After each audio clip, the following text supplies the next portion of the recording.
Decaying space beacons or buried in forgotten stellar charts, he thrived where machines had died.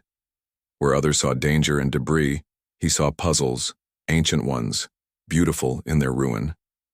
The signal came from the edge of the boring drift, an endless stretch of hollowed-out wreckage and shattered moons. Quinn had traced it for days, watching it pulse erratically on his ship's console, a distress beacon, weak and old. Not synthetic, not standard. It carried the same rhythm as something alive. He followed it to a grave. Floating there in the vacuum was a ship, or the bones of one. Its hull bent inward like it had been crushed by a star's wrath. It drifted silently, half buried in a dust cloud, tethered only by memory. Its frame was far older than anything Quinn had ever seen. It wasn't just broken, it was abandoned, forgotten by time. His ship docked with a groan and hiss. Lights flickered inside as he stepped from the hatch, boots crunching over frost-covered metal. The air was cold. Dead. He didn't expect to find anything breathing. But as he entered what looked like a collapsed cargo chamber, he stopped. There, bound in chains fused with the ship's alloy, was a shape too large for the room, too still to be asleep. Its skin was ghostly pale, almost translucent, and glimmered with fractured light. Long horns curled back from its skull like carved ice. Wings were draped over shattered crates, lifeless. Its breath was shallow, trembling. An albino dragon. Quinn didn't speak. He didn't breathe. He just stared. Then the creature opened one eye, and for a moment, the room was filled with the weight of countless years. It didn't growl, didn't roar.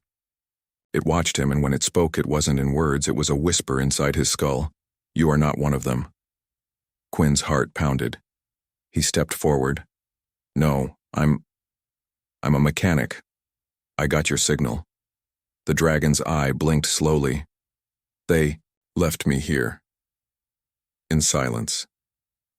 "I cannot move."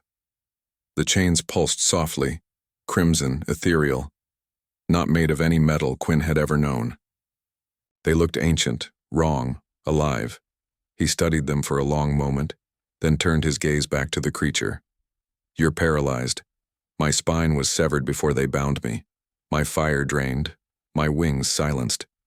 Quinn felt something then. Not fear, not awe. Grief. "I don't know what I can do," he whispered, almost ashamed. "You came. That is more than any soul has done in 100 years. The ship creaked around them, and for the first time, Quinn didn't see a dragon. He saw someone left to die. The next hours blurred. Quinn returned to his vessel and brought back every tool he could carry. Scanners, cutters, pulse drivers, even a prototype phaser torch he hadn't tested since the Hallmark incident. He laid them all out across a collapsed crate and began to work. The chains weren't just mechanical. They were laced with alien circuitry that pulsed when he got too close. Some parts hissed when touched. Others resisted his scans, twisting with programmed malice. The dragon watched in silence. "I need to know your name," Quinn said as he knelt beside the largest manacle wrapped around the dragon's chest. "I need something to call you." There was a pause.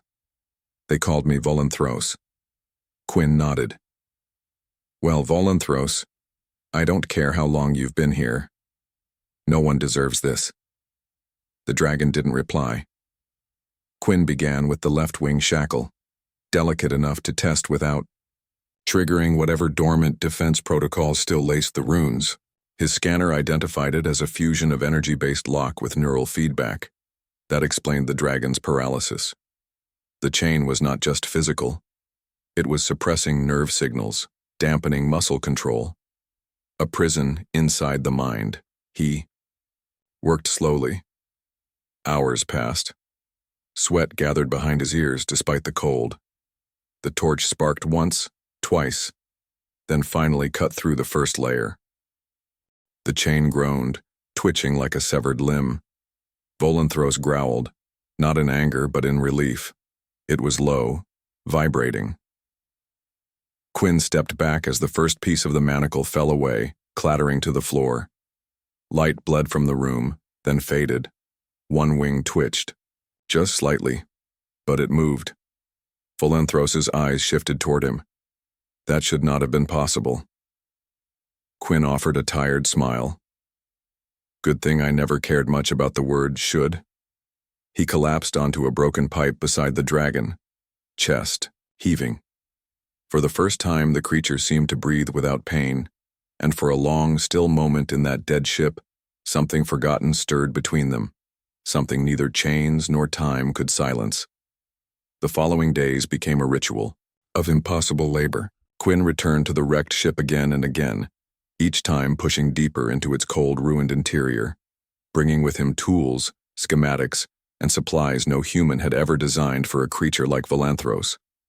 There were no blueprints for repairing paralyzed alien dragons. No instruction manuals on how to release spiritual chains bound with language older than memory.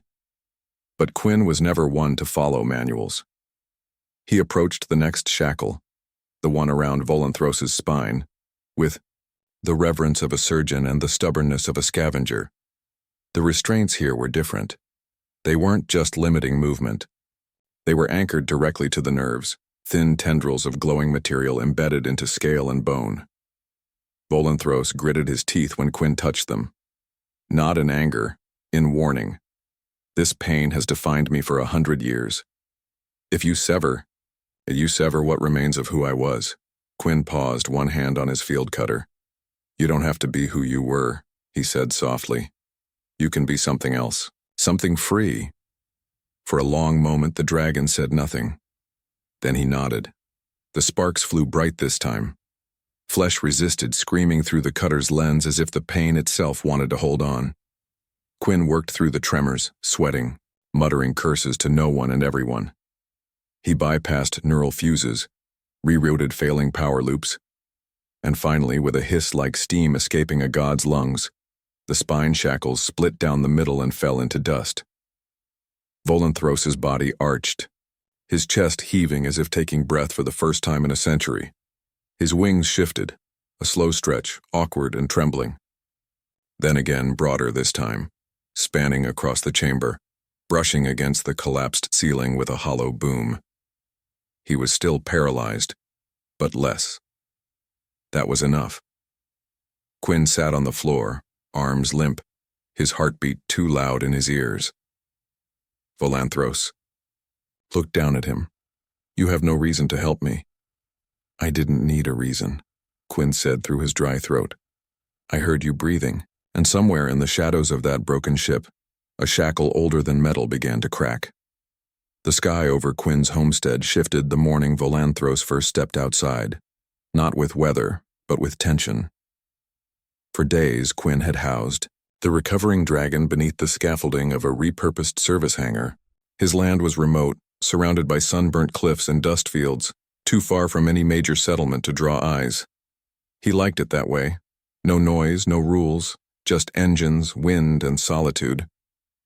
But now there was firelight in the distance, not from sun, not from forge, from ships.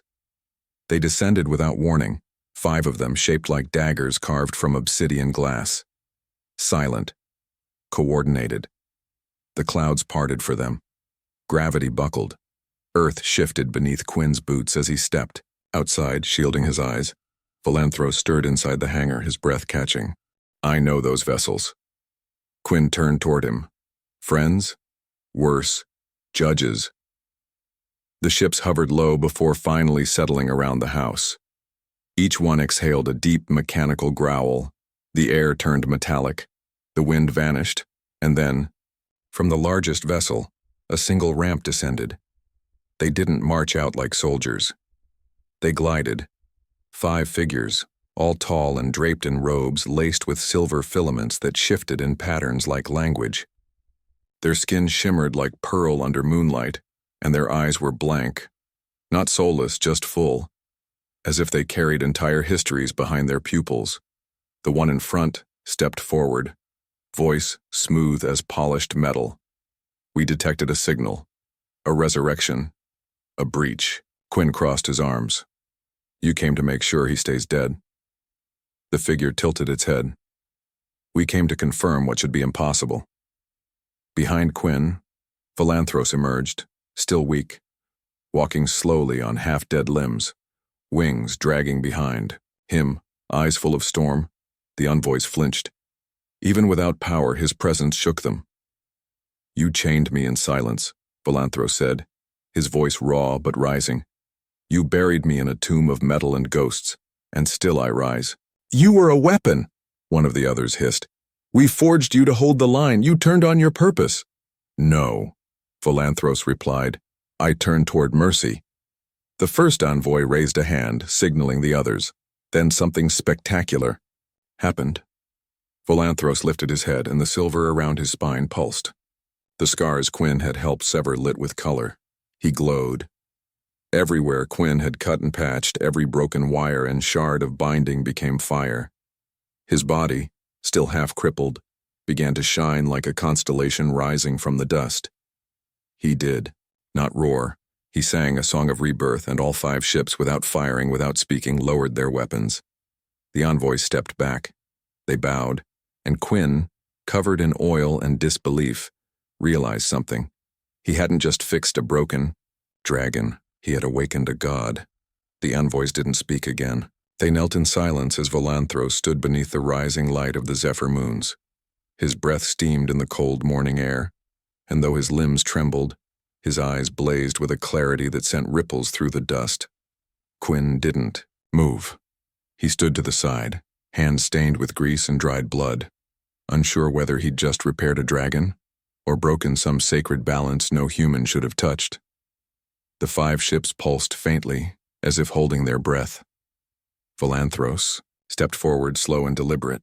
With each step, the silver glow tracing his old wounds brightened, turning his scars into lines of living light. The envoys lowered their heads farther. The first among them finally stood. "We thought the chains would end your fire. We believed. We had clipped your wings forever." Philanthros didn't answer at first. He turned his gaze to Quinn. "This one did more than break my bonds." He listened. The envoy's eyes flickered, still empty but moved. He should not have been able to sever the binding. It was designed to obey only those born from the forged stars. "He wasn't born from the stars," Philanthros replied, "but he remembered what the stars forgot." The other envoy slowly rose. One stepped forward and extended a shimmering device, small, crystalline, humming. "We come not to threaten. We come to understand." Philanthros dipped his head, then listen. He drew in a breath, and as he exhaled, his voice shifted, not into sound, but into color. A wash of light poured from his throat, curling upward like a flame spoken into existence. Runes danced in the air, ancient and graceful, weaving through the stillness. The envoys watched, stunned. It was the old language, the true tongue of his kind thought lost. A voice not of war but memory, and in the center of it stood Quinn, still human, still silent. Watching the language of fire twist through the sky, realizing that somehow, his hands had brought it back. When Philanthros finished, the fire faded and the moons returned. One envoy turned to Quinn, his voice now reverent. "Do you know what you've done?" Quinn blinked. "Fixed a dragon?" The envoy smiled. "You resurrected a god with a socket wrench." Philanthros laughed, and it shook the clouds. And for the first time in centuries, the envoys bowed to him, not as a prisoner, but as a legend returned. By dusk, the ships had powered down. The envoys stayed behind, forming a quiet perimeter around the homestead, observing, asking questions, recording fragments of Philanthros' regeneration with hands that trembled despite their poise. None dared interfere. None tried to take him. The fear had been replaced by awe, and Quinn could see it in their eyes. They were trying to make sense of what no protocol had prepared them for. Inside the hangar, Philanthros lay stretched across half the floor, massive and majestic despite his healing. His tail twitched as Quinn adjusted the fusion coil near his spinal brace, still keeping the stabilizer dampeners active so the old injuries wouldn't collapse under his growing energy. "You're burning hotter each day," Quinn muttered, tightening the last bolt. "I can feel my wings again.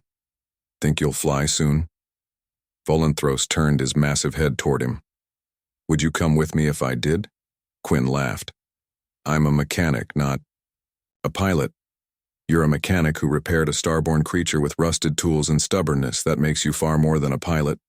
Quinn looked away, uncomfortable with the weight of such words. "You don't need me. Not anymore." Volanthros's voice dropped. "I needed you more than I needed freedom." Quinn stopped.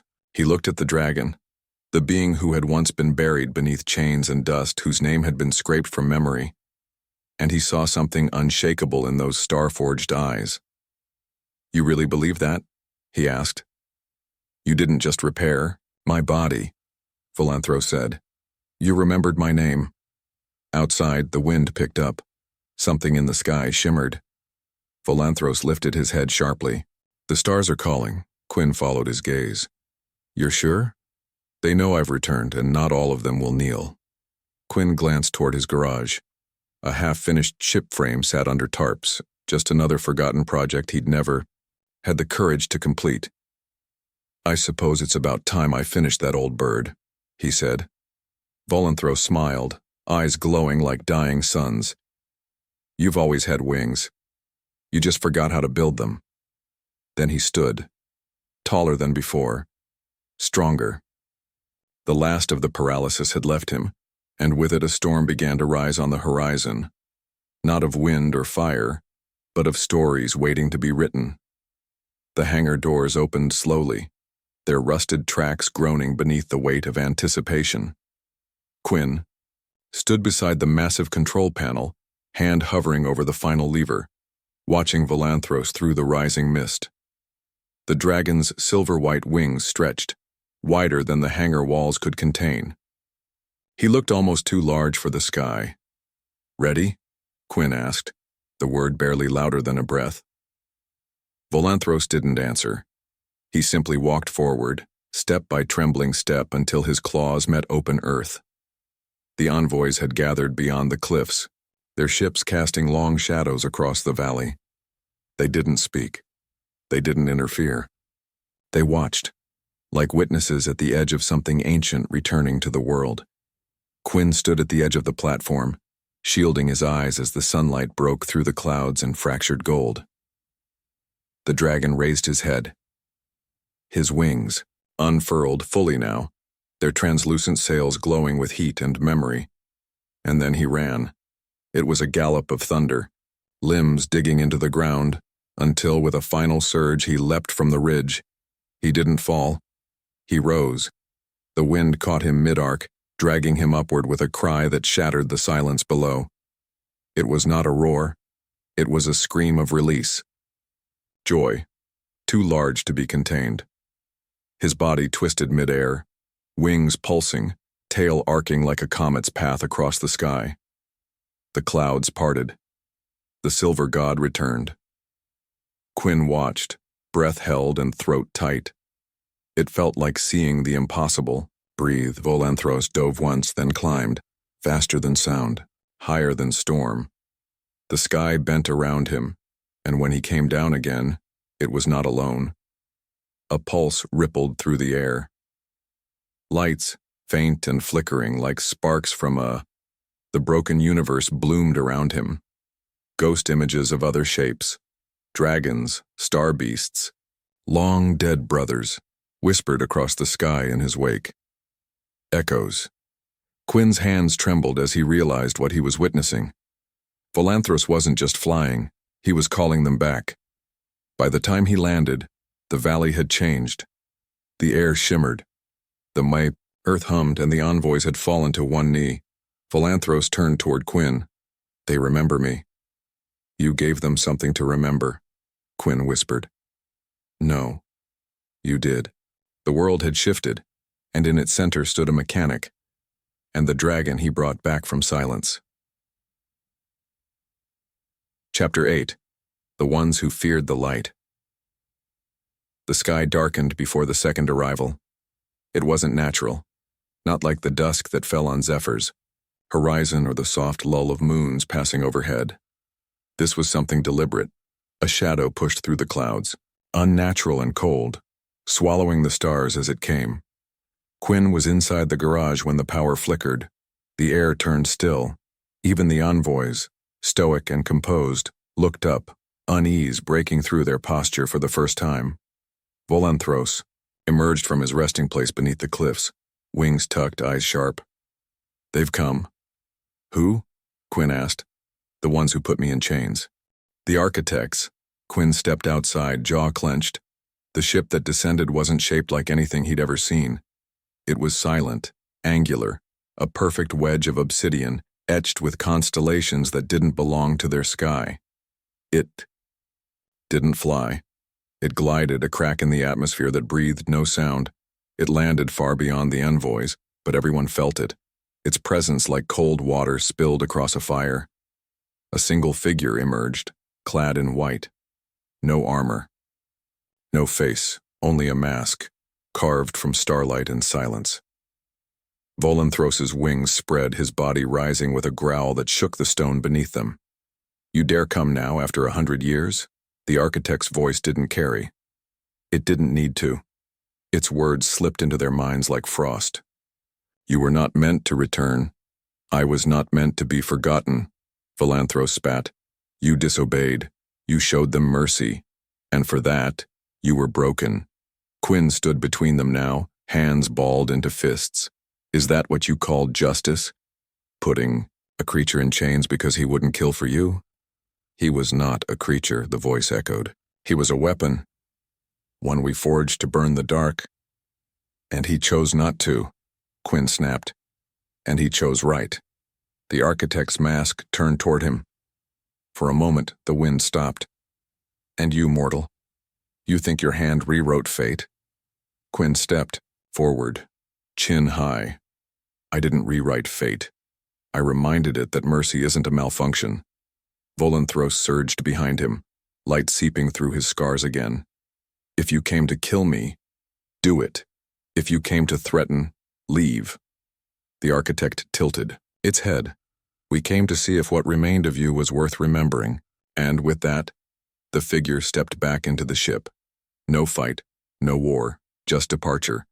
But before the ship vanished, a final message echoed through their minds. "Then be what they need, Flameborn. The stars are waking again." As the shadow withdrew, into the sky the valley exhaled. Quinn turned to Volanthros. "You knew they wouldn't fight." "They never needed to," the dragon said. "Their real weapon was forgetting me." He looked skyward. "Now they can't." And high above, stars flickered back into constellations that had long been lost. The night after the architects left was heavy with tension, as if the valley itself waited to exhale. Volanthros remained perched atop the ridge, overlooking Quinn's land. His wings were folded, his glow dimmed to a steady pulse. Below him the envoys gathered by the fire Quinn had built, not for warmth, but for presence. They had questions, theories, scriptures to rewrite, but none dared speak them aloud. Quinn sat on the steps outside his workshop, fingers dirty with engine soot and oil. He hadn't stopped working on the old skycrawler in days, tuning it, expanding it, reforging the frame with alloys the envoys had gifted him, metal that shimmered like moonlight soaked in stardust. Not for escape, not for war, for flight. Low tremor rolled. A tremor rolled through the ground, soft as a breath. Volanthros approached, his talons pressing into the earth without sound, his massive body casting long shadows over the tool-littered landing pad. His gaze, as always, held the weight of time. "You've rebuilt your wings," he said, looking at the crawler. Quinn smiled faintly. "Figured I couldn't let you have all the fun." The dragon's tail coiled slowly behind him. "Tomorrow," Volanthros said, "I will leave this world. I must answer the call of the bridges I once guarded. The dark stirs again, and if I don't rise now, there may be no rising later." "I know," Quinn replied. "I knew the moment I broke the first chain." Silence fell between them. Comfortable. True. Then Volanthros lowered his head so his muzzle was level with Quinn. "I want you to come with me." Quinn's chest tightened. "I'm not a warrior, not a guardian. I fix things, patch holes, strip rust." Volanthros blinked slowly. "That's what I've always needed." Quinn looked toward the stars. "You sure?" "I've never been more." A crack of thunder split the sky. Only it wasn't thunder. A ripple of light surged across, the atmosphere, violet and gold, pulsing in rhythm like a heartbeat above them. Far beyond the clouds, the stars began to move. Not blink, move. Aligning into patterns unseen for centuries, the envoys rose to their feet. Volanthros's wings opened wide, casting light over the clearing. "It's starting," he whispered. "The bridges are awakening," and Quinn without hesitation stood. "I'll go." Dawn came like fire on the horizon. The valley glowed with the gathering power of the stars, and in the center of it, two beings stood ready, one forged in flame and sorrow, the other shaped by calloused hands and human will. Volanthros stretched his wings to the sky, shimmering with raw memory. Quinn stood beside his completed crawler, its thrusters humming softly, the cockpit built not for comfort but for purpose. The envoys bowed as Volanthros lowered his head to the ground. Quinn climbed onto his back, one hand steadying himself against the ridged plating that had once been chained. Now it pulsed with energy. Freedom. The crawler launched first, rising into the air, folding into orbit mode. It wasn't meant for long-distance travel, but it would follow, just long enough to prove that humanity had its place among the stars too. Then Volanthros took flight. It wasn't like before. This time he didn't struggle against the wind. This time the air welcomed him. Each beat of his wings cracked the morning open wider until the sky burned with gold and silver. He rose higher, passing clouds, breaking through the upper edge of the atmosphere, where silence reigned. Quinn clung to his place, smiling into the void. He looked back once, saw the 5 alien ships still in their positions, smaller now, as if they too had been watching for this. And then he looked forward, toward the blinking lights ahead, toward the massive gates, once sealed, now trembling, bridges between stars, open, waiting. Volanthros roared, not in pain, not in power, but in welcome. A sound that cracked through the cold and scattered what remained of fear. Quinn closed his eyes, and they crossed the threshold together. Not as mechanic and beast, but as legend and friend, because what began in a broken ship ended in the stars.